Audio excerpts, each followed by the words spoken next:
Commission meeting of June 9th, 2020 to order. Roll call, please. Anna here. Sullivan here. Brillo here. Lorick here. David here.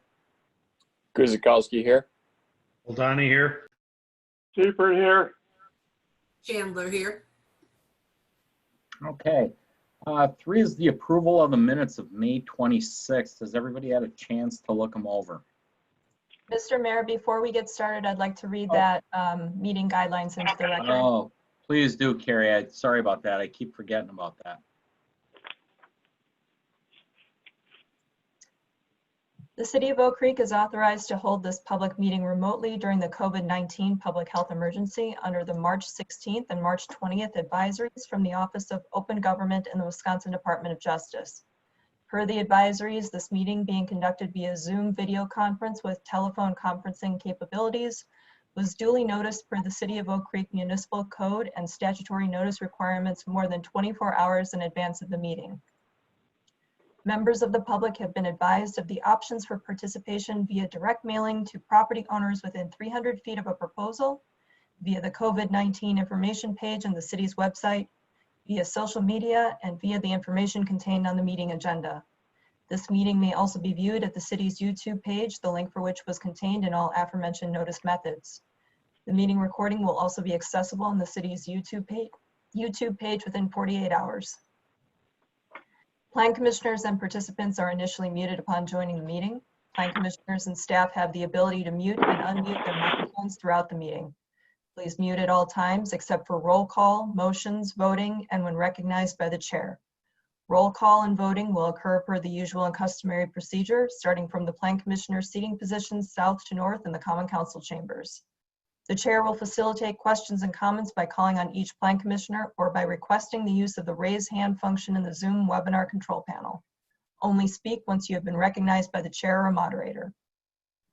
Applicants, their representatives, and all other participants who wish to speak will be unmuted when there is a direct request for information from the Plan Commissioner staff, when the participant uses the raise hand function within the Zoom webinar control panel and the moderator verbally indicates that they are unmuted, and when a phone participant dials *9 to indicate that they wish to speak and the moderator verbally indicates that their line is open.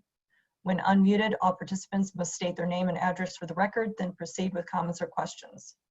Questions and comments may also be entered into the Q&A function within the Zoom webinar control panel. Staff and/or the moderator will monitor this function during the meeting and provide the information requested. There shall be no private messages or side conversations during the meeting utilizing the chat or Q&A functions. Chat and Q&A messages are part of the public record. Mr. Mayor. Thank you, Carrie. That will now get us to the minutes of May 26th. If everybody please take a look. We had kind of a lengthy meeting.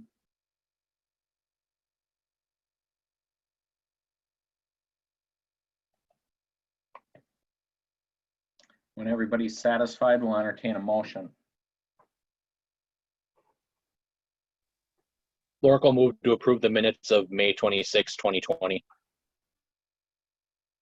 Guzikowski seconds. Roll call. Anna, aye. Sullivan, aye. Brillo, aye. Lorick, aye. David, aye. Guzikowski abstains. Oldani, aye.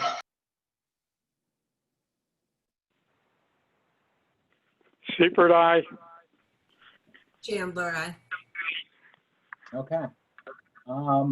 Next, we have significant common council actions. Carrie, if you would.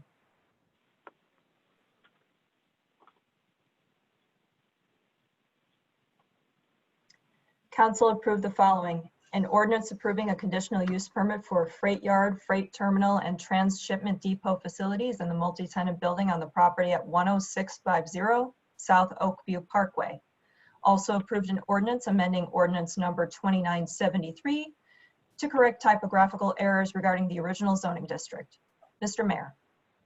Thank you, Carrie. Under new business 5A, we have review of conditions and restrictions for a conditional use permit for an automotive sales and service within an existing commercial building at 8041 South 13th Street. Carrie.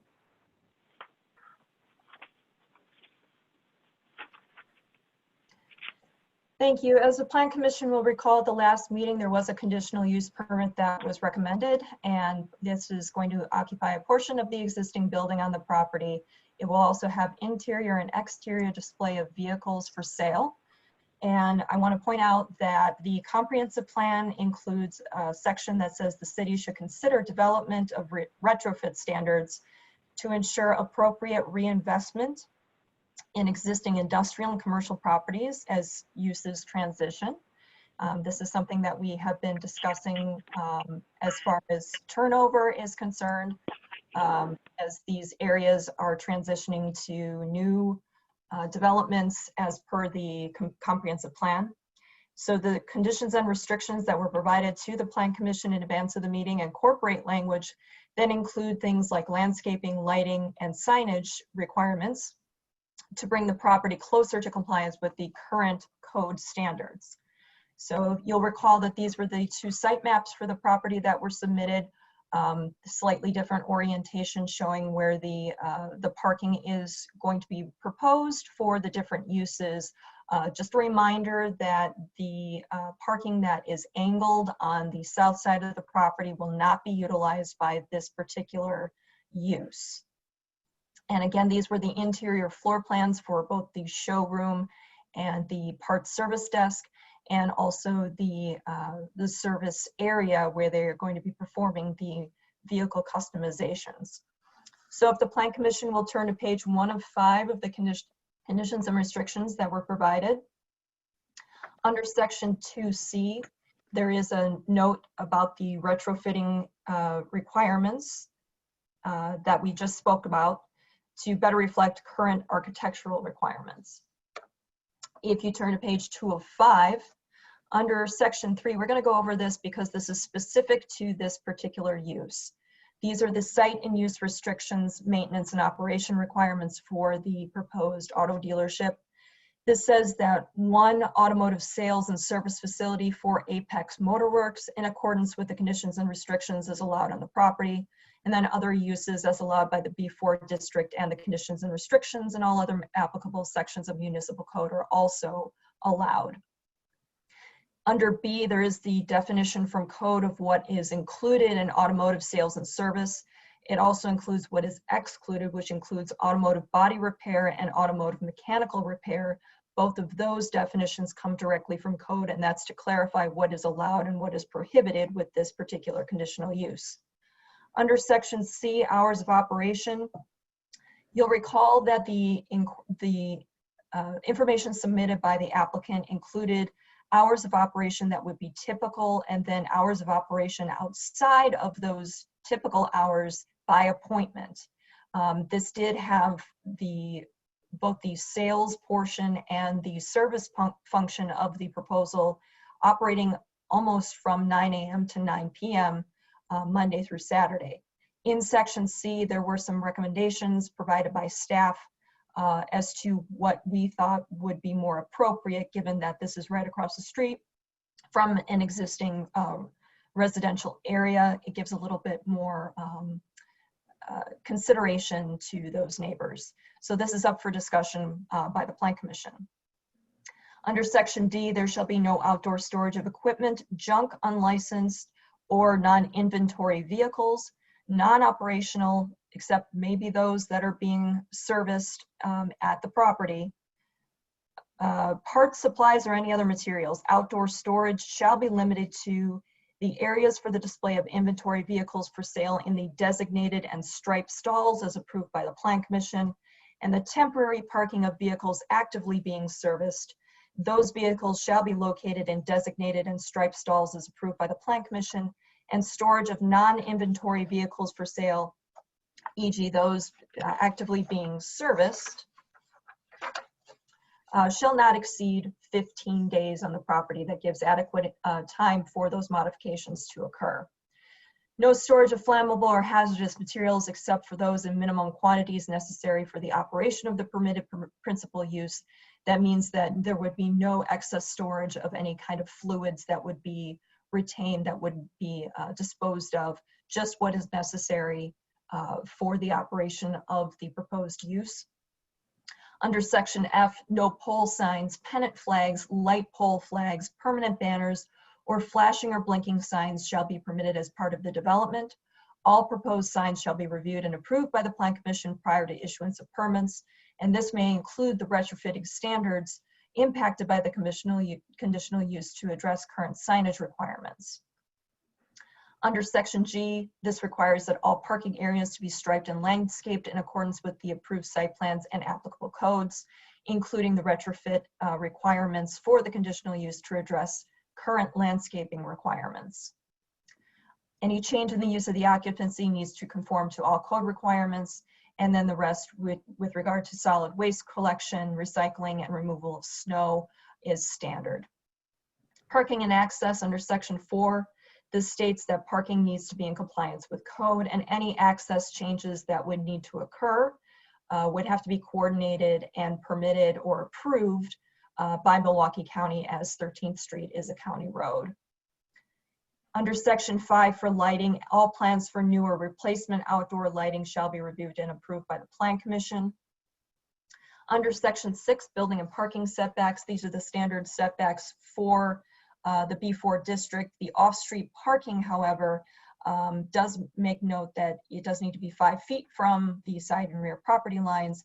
And you'll also note that there is something that says that since this does border a single-family residential district, buffer yard standards are also in effect. The time of compliance is the standard 12 months per code. On page 4 of 5, section 8, duration and assignment of conditional use. This conditional use permit is limited in duration to 5 years from the date of issuance of the conditional use permit or the term of the lease with Apex Motorworks, whichever is less. Apex Motorworks, with the consent of the property owner, may apply for an extension of the conditional use permit, and the process will follow the code requirements. Under the rest of these, sections 9 through 12, those are standard. If there are any questions, I'd be happy to try and provide some guidance to the Plan Commission. Otherwise, there is a recommended motion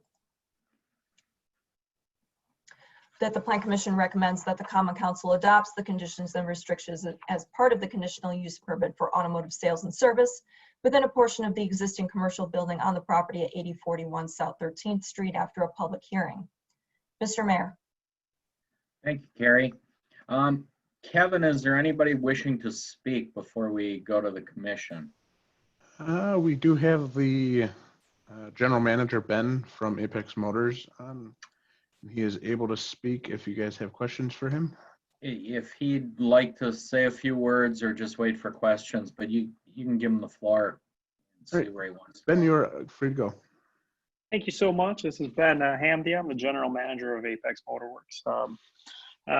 We went through a lot of ideas in this time in the last 2 weeks, and one thing our top of concern was bothering the neighbors or the residential across the street. So we conducted some sound testing, and I wanted to make note so everyone kind of knows what's going on. The loudest tool we use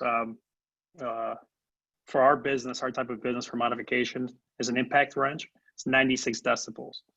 Louder than that is a hammer drill, which we don't use. That's 150 decibels. And louder than that is a 130 decibel air horn test, which we conducted yesterday and the day before.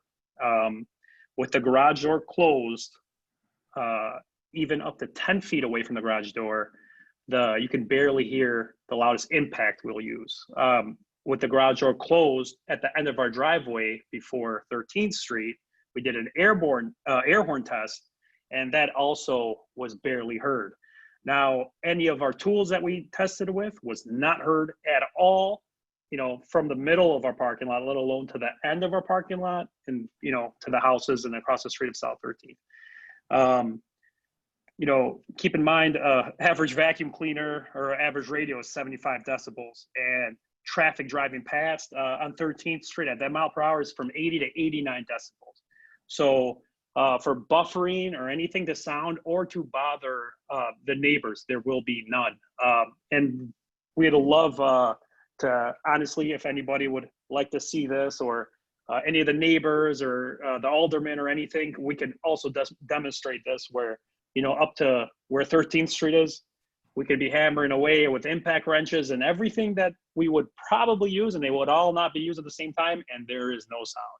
So the concern for the neighborhoods, I mean, we can prove that there's no way would be bothering the neighborhood. And we just wanted to make a note of that. And also the hours and the changes and everything on the restriction list, we're okay with. We totally agree with everything. Okay, thank you, Ben. At this time then, if Ben was the only one, I will open it up to the commission, and we'll start with Commissioner Hannah. Okay, I actually have a question for Carrie.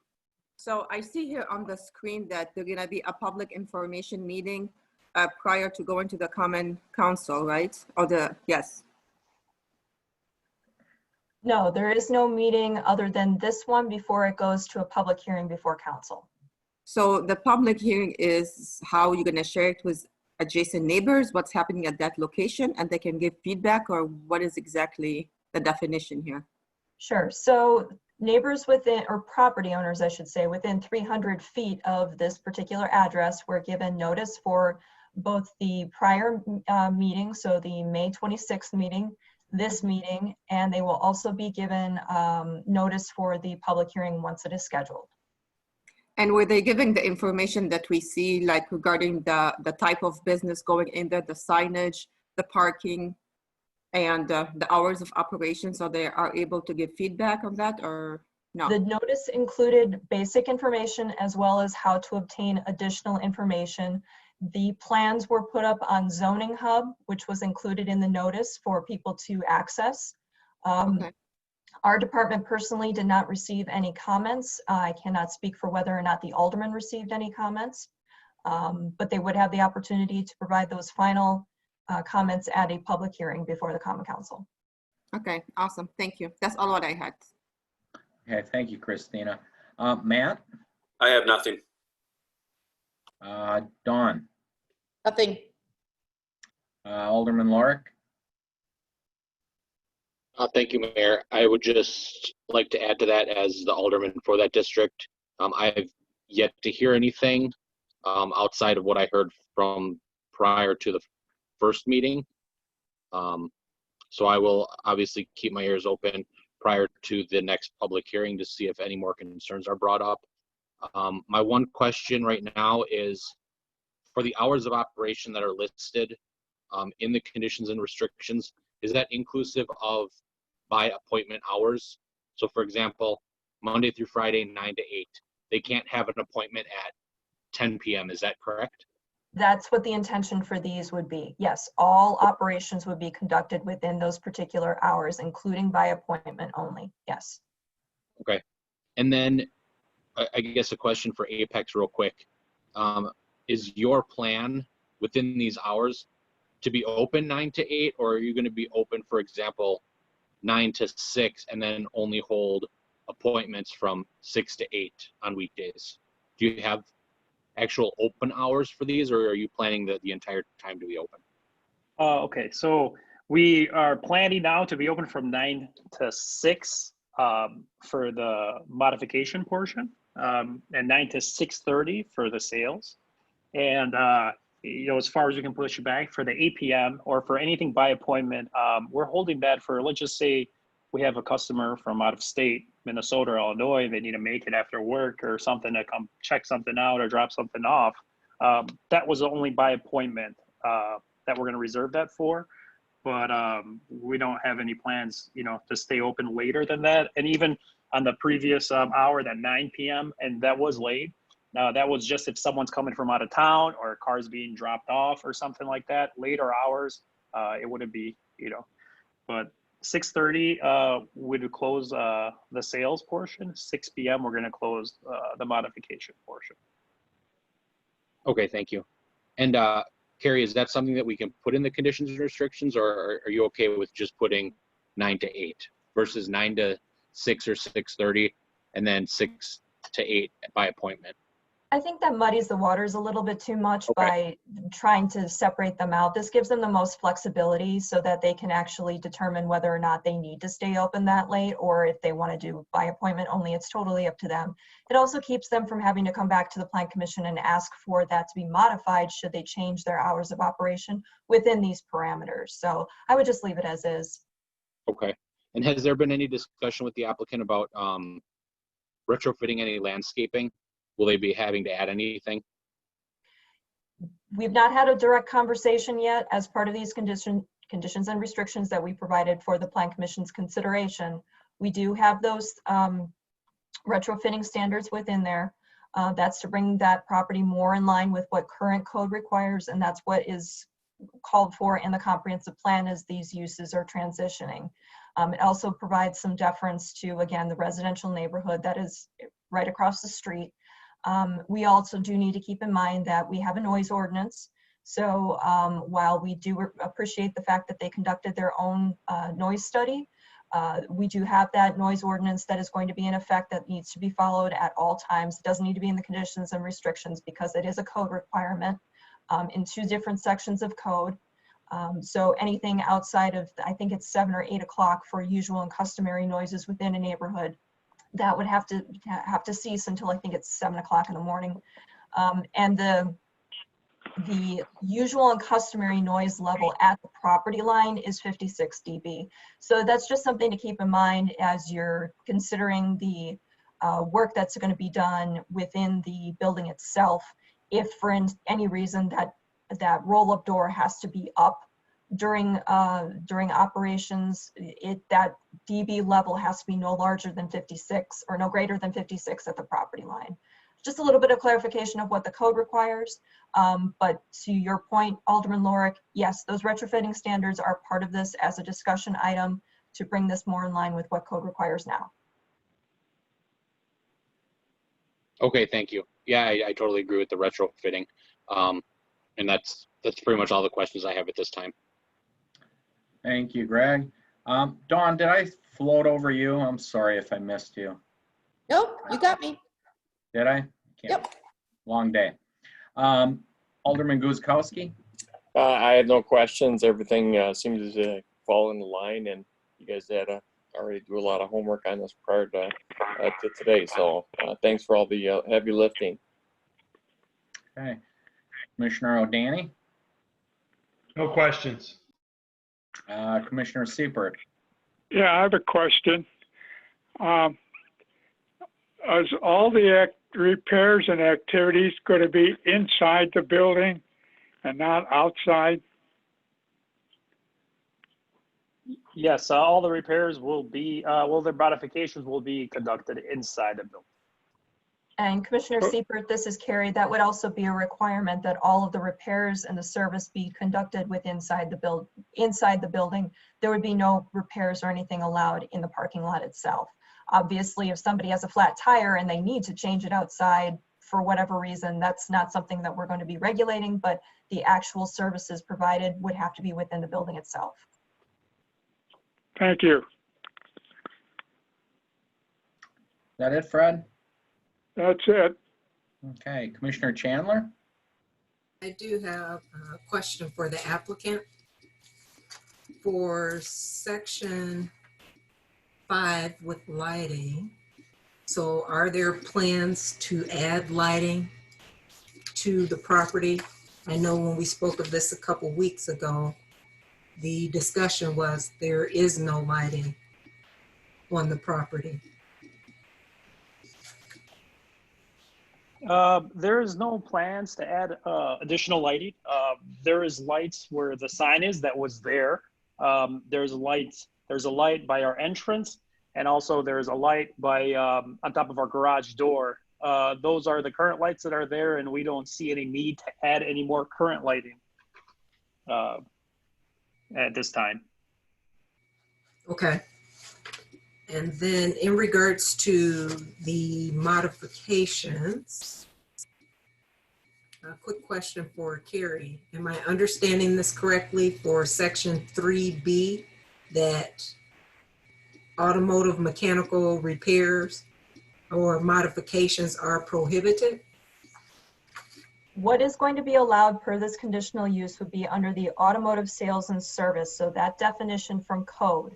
What would be prohibited would be the body repair and the mechanical repair.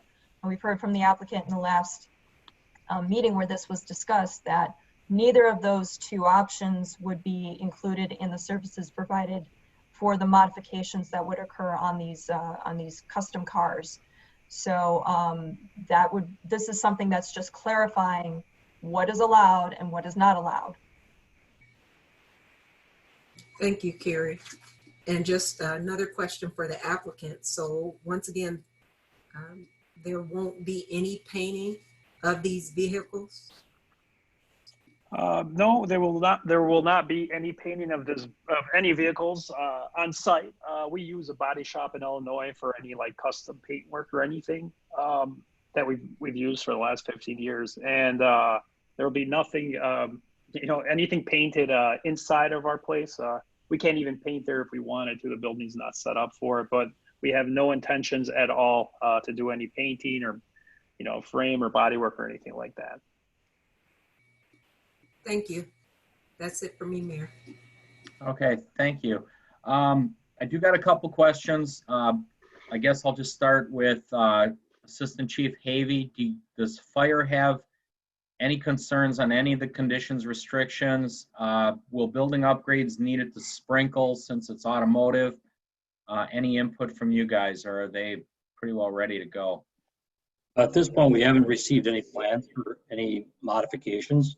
I think after last meeting, the code that they are following for an automotive shop meets their criteria. That we don't have any immediate concerns. Okay, thank you. And then this question kind of goes out more to Carrie. On page 2 of 5, number 3, item B under automotive sales service includes the display sale of new used automobiles, pickup trucks, vans, lawn and garden implements, trailers, boats, and other recreational vehicles. Since it is an automotive sales, is this just our code? Do we need to include the garden implements, the trailers, the boats, and the recreational vehicles? That's a very good question. This is directly the definition from code of what is included in automotive sales and service. If the Plan Commission wishes to modify this to limit it to the sale of new or used automobiles, you can certainly do so. And then I would just recommend striking everything after automobiles up to recreational vehicles and then keep the rest. Okay. I don't think Banner Apex intends to sell used lawnmowers along with Corvettes, but again, it's not their business. So, I mean, if we're under a conditional use, just kind of keep the business directed where it should be. Ben, any problems with that? Not at all. For recreational vehicles, sometimes we deal with motorcycles. It's very rare that we do, unless a customer is looking for anything. But that's the only thing on the list that's under recreational vehicles, But everything else, yeah, we do not deal with. Okay, and I guess even the recreational vehicles, I don't know if you guys deal in like dune buggies or anything, like them. We do, but rarely. Yeah, I wouldn't want to hamper you that way, but I just thought the garden equipment for sure, the trailers and the boats. Mr. Mayor, if I may, I believe that the definition of recreational vehicles typically includes the camper trailers. I believe that's what this is trying to get at, but if you wish to include motorcycles and ATVs, we can certainly include that, but strike everything else.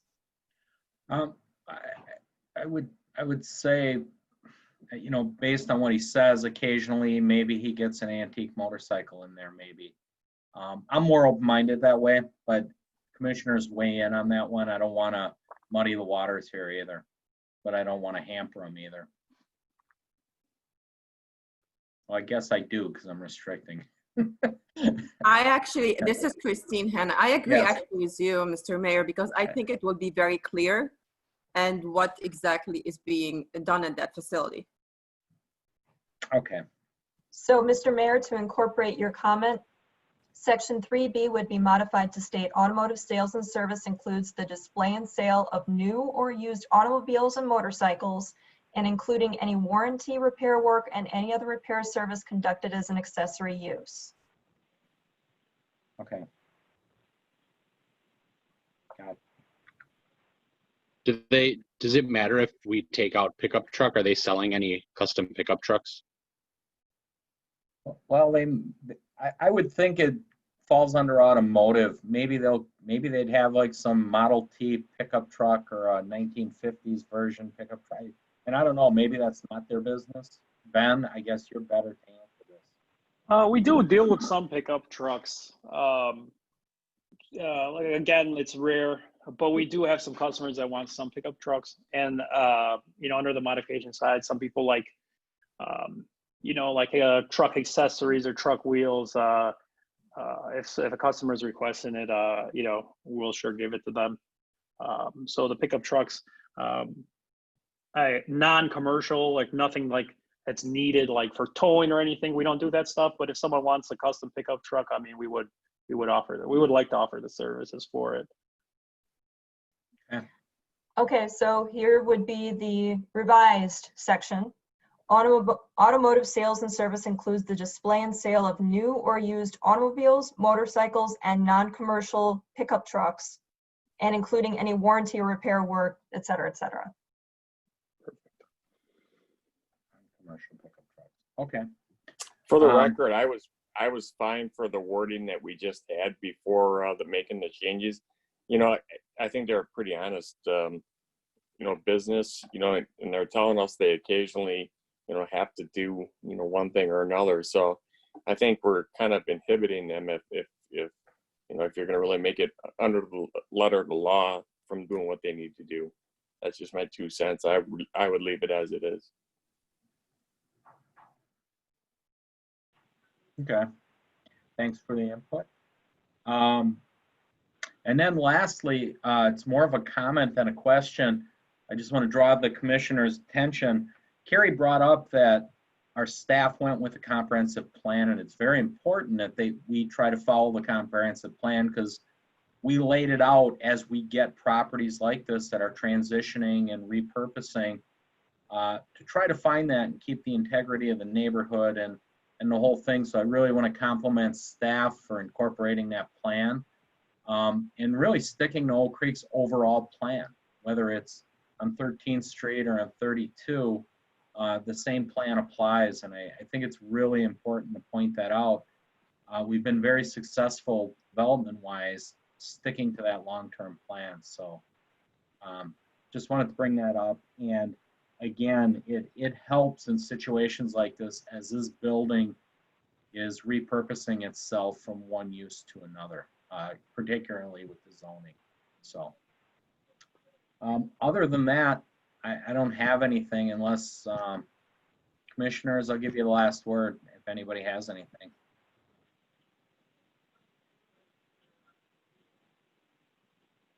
Mr. Mayor, staff would like to have the commission's full opinion on the rewording of 3B per your recommendation. I understand that Commissioner Guzikowski is in favor of keeping the language as per the code definition, but is that shared by the rest of the commission?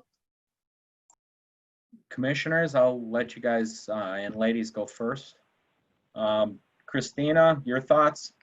I would actually recommend that we keep it with the latest revision, that we are more specific about what is provided, what type of service is provided there to the vehicles, either motorcycles or non-commercial trucks. So I would recommend and support revising the language in 3B. Okay. Matt, opinion? In favor of the latest rendition. Okay. Dawn? I as well. Latest revision. Okay. Greg? I agree. I'm in favor of the change. Okay. Don? The whole time, to be honest, I was thinking if the non-commercial trucks, you might as well keep the vans in there as well. There are plenty of passenger vans, and if you're going to use the word non-commercial, I think vans go right along with trucks. It's a vehicle that can be customized and classics and all that. Other than that, I'm fine with the revision. Okay, so we'd have to slide vans in there, and I guess I could see that. You know, people do the Scooby-Doo vans and stuff like that. I don't know if that's your business. I don't mean to insult you. No problem. Okay, Fred? Yeah, I'm good with the changes. Okay, Jossie? I agree with the changes. Okay. And again, I brought up the changes, so I'm kind of there, and Chris was the other way. So I think we got a majority that will go with the revision on the code language. So with that, motion? Lord, move. Question, Mayor. So are we, Oh, I'm sorry. are we adding vans or taking that out? Carrie, is it going to be harmful to keep it in there, to keep the word van in? No, it's totally up to the commission how you want to modify this language. Okay. If you want to keep in vans, that's fine. I would keep it in there. It's still part of code. So Thank you. sorry, whoever was doing the motion, if you could start again, Greg.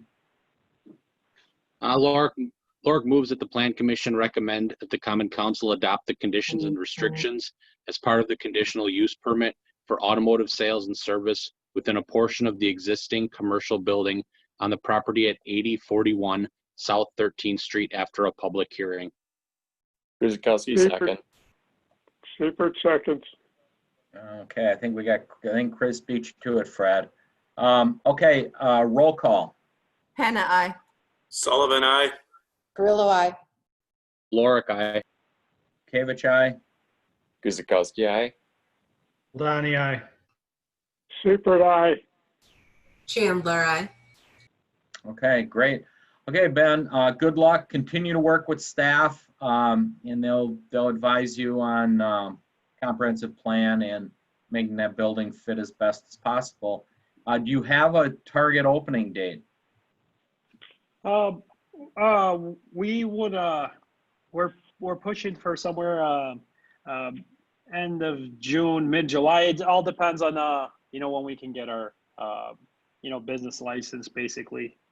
Because the DOT is waiting for this to be approved, you know, to finish our paperwork, because that takes about 2 weeks with the DOT. We've been working with an agent out there too, and they're aware of what's going on. But our target open date is, if everything goes as planned, probably July 15th. Okay, good luck to you. That's Thank you. perfect because your hearing is scheduled for July 7th. Okay, perfect. Perfect. Okay, thank you very much. We will move on to 5B, and 5B is the signed plan review for Tropical Smoothie Cafe, located at 7940 South 6th Street in Town Square. Recently opened. So, Carrie? Yes, so as the mayor said, this is within the Drexel Town Square, so it is part of the PUD, and the request is for 2 wall signs on the building for the Tropical Smoothie Cafe tenant space. Plan commissioners may recall that this was the building that had a master sign plan amendment in December of 2019. Originally, the plan had 4 tenant spaces, and that was changed to allow for the 5th tenant, which became Tropical Smoothie Cafe. So this is the approved master sign plan, and so that we can orient you, the south elevation, so where the parking lot is on the top, and the retail space that is highlighted in red, that's the Tropical Smoothie Cafe tenant space. And then the north elevation, which is on the bottom, is a special condition facade. So this is right next to the Charles Schwab tenant space. So that space is also highlighted in red on the screen. And this is a rendering, actually it's just a photo from before the Charles Schwab tenants signs went up, but this is the location of where the Tropical Smoothie Cafe sign is on the north. So this is what would be seen from Drexel Avenue. And this is what is seen from the parking lot, so on the south elevation.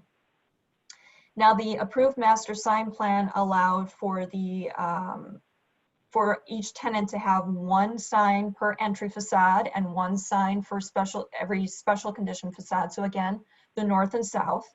They're allowed to have up to 75% of the linear footage of the leased space, up to a maximum of 30 feet. And you can see that they have 20 feet of leased space, and they have about 19-ish feet for their sign. Actually, I think it's less than that.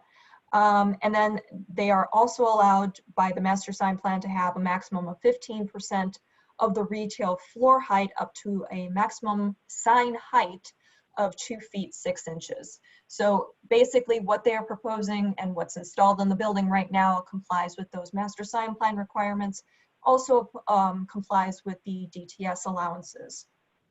So each sign is 20.15 square feet. Again, they are compliant. Just want to draw your attention to the fact that they are only requesting 2 wall signs. No window signs have been requested as part of this application. So if they do want to have window signs that are going to be permanent, they will have to come back and ask for Plan Commission approval of those signs. They will need to be compliant with the master sign plan as well, which allows, per the DTS code, a maximum of 10% of the glazing to be opaque. So again, these are the signs that are up in the building right now. Gives you an idea of the overall height and length. And if the Plan Commission is satisfied with the proposal, there is a suggested motion for approval on the screen. Mr. Mayor. Thank you, Carrie. Kevin, is there anybody wishing to speak? Yep, we have Michael Court, the owner. If Michael would like to say a few words, he can have the floor. No comments. Okay. Michael, just stand by if there's questions from the commission. All right, thank you. We'll start from my right this time. Commissioner Chandler, anything? I have a question in regard to signage on the window, high-level signs. Are there any plans moving forward for these type of signs?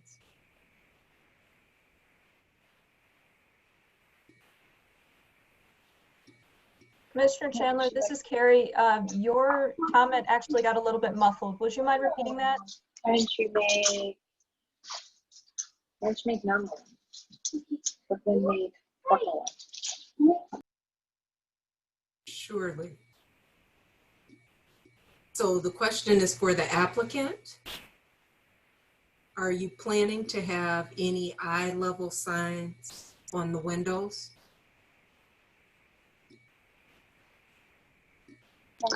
We have promotional window clinks we put up on a couple of windows. Is that allowed, or do we have to get that approved? Window signs do actually have to be included as part of a Plan Commission review. And we do have a maximum, as I said, per the master sign plan and per the PUD, that no more than 10% of the glass can be covered. So that is something that does need to be reviewed by the Plan Commission. Now, if you have just one area where you'll be changing out those window clings, we would just be looking at the area of that window, not necessarily the sign itself. All right.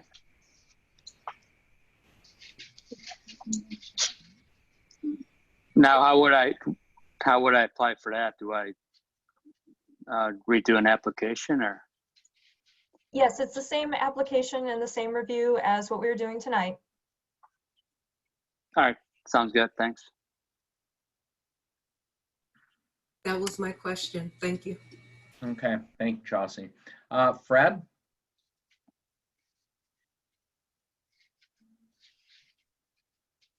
Of the sign is the same that we have in our package?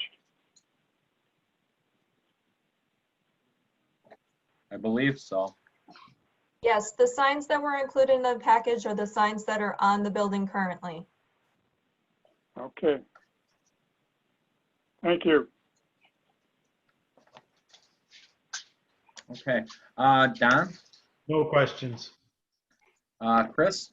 No questions. Greg? I have no questions or concerns. Thank you. Okay. Dawn? I just have a comment. I drive past it every day and it looks really nice up there against the white background. Okay. Matt? I have nothing. Okay, Christina? Nothing here, thank you. No, I have nothing either. It does look nice. I kind of actually like that building. It's pretty unique. So have not visited your business yet, but I intend to. Looks good so far, and I've heard good things. So. No, thank you. Yeah, step by. So with that, looking for a motion. Lorick moves that the Plan Commission approve the sign plan submitted by Michael Court, Tropicourt LLC for the Tropical Smoothie Cafe tenant space located at 7940 South 6th Street. Seifert seconds. Roll call. Hannah, I. Sullivan, aye. Grillo, aye. Lorick, aye. Kavich, aye. Kuzikowski, aye. Oldani, aye. Seifert, aye. Chandler, I. Okay. Good luck. Looks good though, but good luck. Before we adjourn, just a couple things. You know, the COVID numbers, knock on wood, they're kind of holding their own, but it's still out there. Be aware, practice your social distancing, wear the mask where appropriate, respect others, do all the CDC guidelines, please. And our farmers market opened on the 6th. Dawn, you want to do some comments and a plug for yourself going up next weekend? Yeah, week 1 was outstanding. We had a great day and we sold a lot of great fresh fruits and vegetables. We are going into week 2 and we are introducing curbside pickup, so everybody can go online and order and just do a little drive-through. It takes about 5 minutes to pick up your orders on Main Street. More information is at visitoakcreek.com. Excellent. And again, it's a little slice of getting back to normalcy. Like to see that. And other than that, I'd like to thank the staff. Kevin, as always, nice job with the IT. I know you've been overloaded with these meetings since the beginning of March when we went to this, but again, business has not missed a beat here due to his hard work and his staff's hard work. And Carrie, thank you very much. You know, we had a long discussion and an interesting discussion on that property on 13th, and I think the conditions and restrictions were very well written tonight. So congratulations to you and the planning staff. Makes our job far easier. So That's what we're here for, Mayor. So with that, adjournment. Carrillo moves to adjourn at 6:48. Seifert seconds. Roll call. Hannah, I. Sullivan, aye. Carrillo, aye. Lorick, aye. Oh, Bukevich, aye. Kuzikowski, aye. Oldani, aye. Seifert, aye. Chandler, I. Okay. Thank you all, Commissioners.